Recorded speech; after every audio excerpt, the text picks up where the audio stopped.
What's up, Dolphins Nation? It's your boy here with another exclusive breakdown for you, and today we've got a special message for the man in charge, Coach Mike McDaniel. But before we jump into it, make sure to smash that like button and subscribe to the channel so you never miss out on any of our updates. We're here to bring you the best content as our team works hard to get better every week.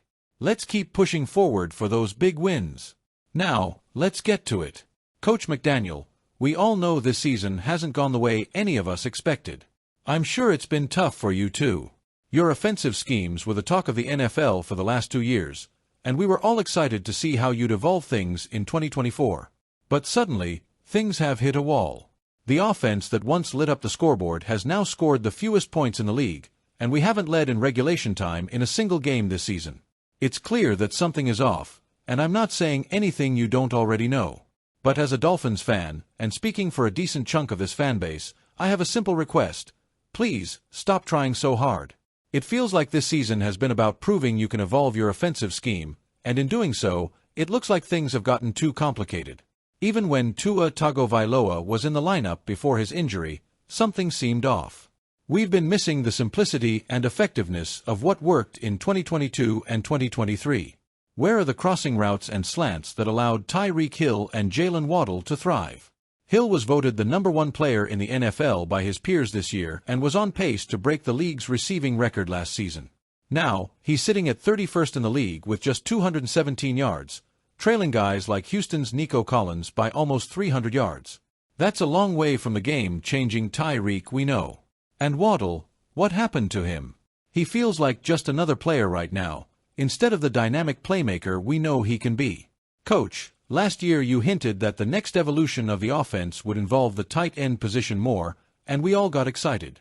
With your experience working with George Kittle back in San Francisco and the offseason signing of Jonnu Smith, it felt like we were about to see a whole new layer to this offense. But here we are, and Smith has just 9 receptions for 78 yards. Let's be real, even our former tight end Mike Gesicki, who didn't quite fit your system, has 15 receptions for 147 yards with the Bengals. What happened to the tight end breakout we were all waiting for? I know we've been dealing with injuries, and it's clear that losing Raheem Mostert to a chest injury has been a big blow.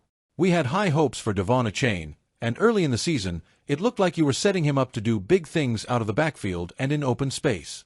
But even that seems to have faded. Mostert is expected to return soon, so the big question is, will we see Achane back in those creative roles, using his speed to exploit mismatches all over the field? I hope so, because that's the kind of dynamic play we need to bring back. If I could make one suggestion, Coach, please, fewer passes behind the line of scrimmage. They aren't working. Tyreek Hill has dropped a few of them, defenses are sniffing them out, and it feels like we're wasting the talents of our playmakers.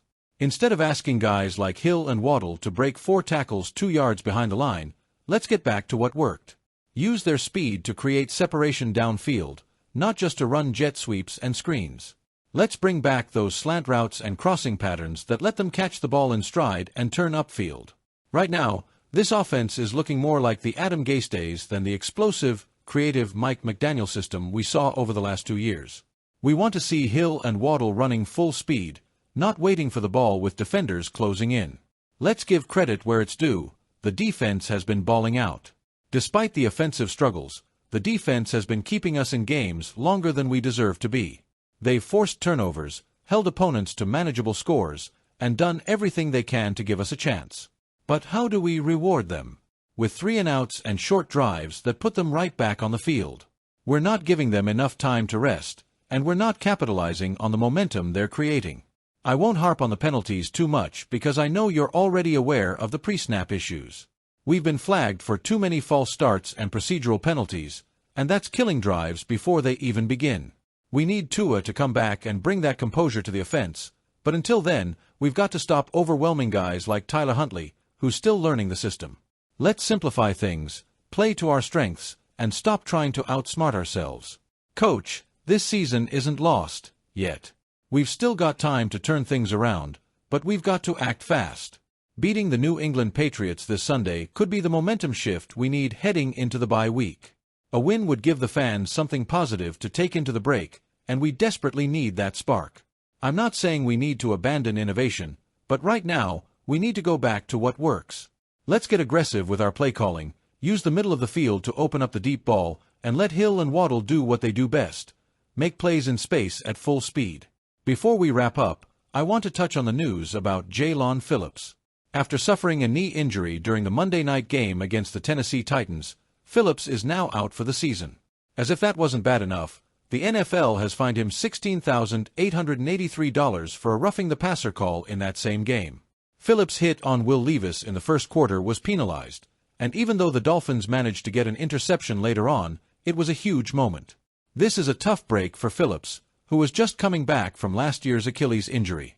In just 4 games this season, he had already posted a sack, a tackle for loss, and a couple of QB hits. His absence is going to be felt, and it's another setback for a defense that's been doing its best to keep this team in games. And speaking of penalties, Emmanuel Ogbah also got hit with a fine, this time for unnecessary roughness, costing him $11,255. These fines add insult to injury, quite literally, as the Dolphins keep battling through both adversity and poor officiating calls. Alright, Dolphins Nation, that's all I've got for today. What do you guys think? Should Coach McDaniel go back to the basics and bring back the offense we loved from the last 2 years? And what are your thoughts on the tough week Jaelan Phillips has had with both his injury and that fine? Let me know in the comments below. And as always, smash that like button if you're ready to see the Dolphins get back on track. Subscribe if you haven't already, and make sure to turn on those notifications so you never miss out on any of our exclusive content. We've got a big game coming up this weekend, and we're all hoping for a bounce-back performance. Fins up. Let's go get that win.